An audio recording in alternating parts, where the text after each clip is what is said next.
Popular NFT influencer just lost probably well over 6 figures of his net worth in crypto and NFTs due to an exploit that I'm going to explain where he went wrong in this video. On top of that, I do want to talk a little bit about centralization versus decentralization, because if things like this can happen to him, they can certainly happen to almost anybody. So how are we going to expect mass adoption when you can just lose everything with a click of a button? Well, let's find out in this video. First and foremost, this video is not to shame him in any way. I'm not a fan of kicking people while they are down, and he tried a lot to be safe. He even had a ledger, but he made a critical mistake with that ledger, something I actually did in early 2021. You can go read the entire thread of exactly what happened, but ultimately this was his mistake that led him to losing everything. As you see right here, he said that he entered his seed phrase in a way that no longer kept it cold. So what does that mean? So cold storage is a storage that's protected by a hardware device. So at the end of the day, as long as my seed phrase is protected, I have to manually sign every transaction that goes out of my wallet. Whereas a hot wallet, one that you just add like a MetaMask or a Trust or whatever you use, goes to your Google extension or your Brave extension. It doesn't require a manual signature. It can just be approved on your computer. So if your computer is compromised, as his was, somebody could digitally sign the transactions. This is where he went wrong, because when you set up a ledger, you set it up in a way that your seed phrase is never exposed online, and your ledger basically just exists as hardware that you can control from your computer. However, what he did was he got a new computer and he downloaded the MetaMask extension. This is my assumption based off of his post. Maybe he did something a little different, but based off of his post, this is my strong assumption and other people's strong assumption. He had a MetaMask and he imported his seed phrase, meaning he manually typed in his 24 word seed phrase into a hot wallet. That makes it to where it is no longer a cold wallet where he has to manually approve the transactions. It is now a hot wallet. Many people who've been in crypto and NFTs did not even know that this is possible. But basically, I'm not too sure why he did it. He probably just wasn't thinking about it. And again, I did this on one of my first devices to where it's just uploaded now as a regular wallet, to where if his computer is compromised, so are his assets. So this is what happened. He went to download OBS, which is actually what I use for my videos because he wanted to start streaming.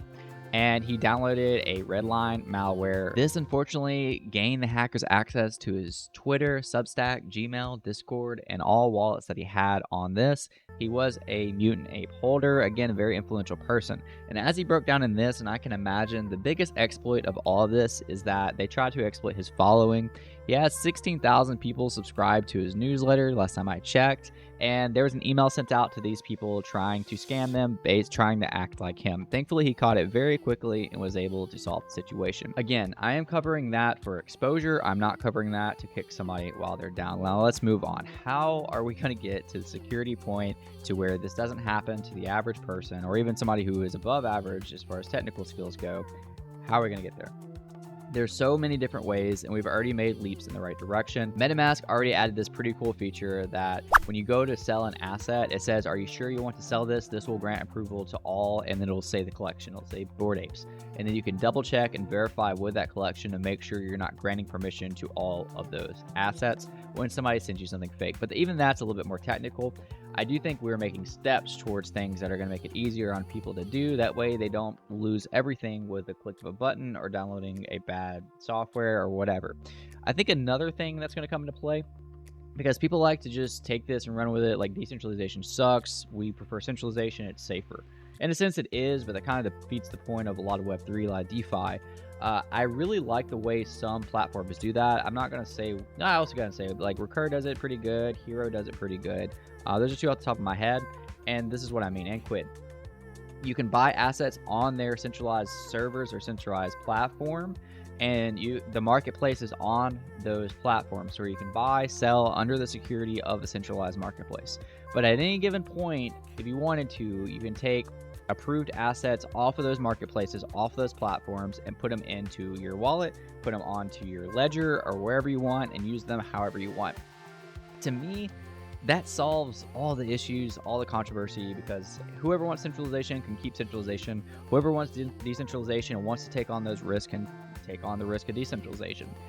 I don't see where the issue is here other than maybe like KYC being needed for centralized platforms or I really don't even know. Maybe credit card info, but to me, this is like the most foolproof that it gets. So I think Recur, Hero, and Quid are doing it right on those aspects. I think we'll see it in the future on VV. I think we'll see it. Well, we already see it a lot on VV, but you're actually not able to take them off yet. And I think we'll be able to see it on a lot more platforms moving forward. I'm usually on the middle on a lot of things in life, and this is one of those things because I have friends who are just hardcore decentralization, and I have friends who are just hardcore centralization. And I can see how both would sort of have a problem with this, like decentralization, like they just don't, they want to connect to a contract meant from that contract and never have anything to do with a website. But it makes most sense to me to have more eyes on NFTs, more eyes on crypto with that barrier of safety until there's more foolproof systems in place. I want to end this with saying I am no security expert. I am just someone who is learning as I go. And I do think that this is what happened with that situation.